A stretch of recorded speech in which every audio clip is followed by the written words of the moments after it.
calculating the total surface area of a prism.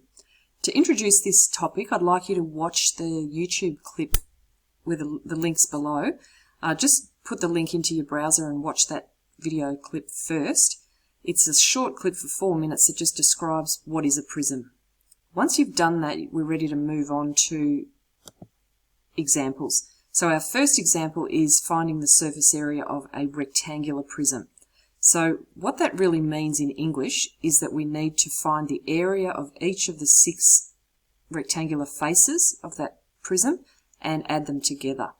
So you'll notice that the front and the back of the prism are the same size, the side and the other side are the same size, and the top and the bottom are the same size. So when you're calculating something like this, we would calculate 2 lots of the front and the back, so 2 times 3, plus 2 lots of the 2 sides, which is 2 by 5, and 2 lots of the top and the bottom, so 2 times 3 by 5. So calculate that in one hit in your calculator. Put the whole thing into the calculator as one calculation. And when you do that, you'll see you've got 2 times 2 times 3 plus 2 times 2 times 5 plus 2 times 3 times 5. When you do that calculation, we end up with a total surface area of 62.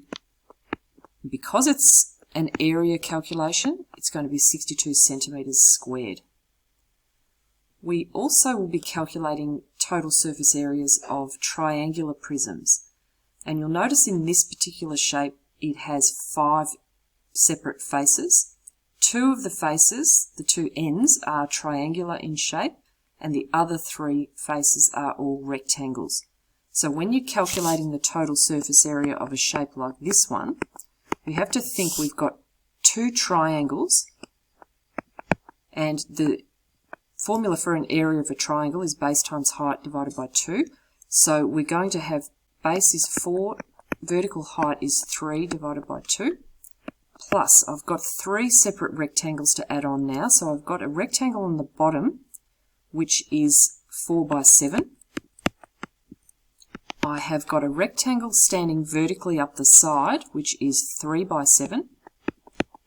And I've got a rectangle which is the sloping face on the top of that triangular prism, which is a 5 by 7. So again, if I'm thinking I've got 2 triangular faces, 1 rectangular shape on the bottom, 1 rectangular shape up the side, and 1 rectangular shape in that sloping edge. When I calculate that on the calculator, so I'll need to put in the whole thing in one go. So 2 lots of a triangle, which is 4 by 3. So base times height over 2, plus a rectangle, 3 by 7, plus a rectangle, 5 by 7, plus a rectangle, 4 by 7. Oops. And when I calculate that one, I get a total surface area of 96 centimetres squared.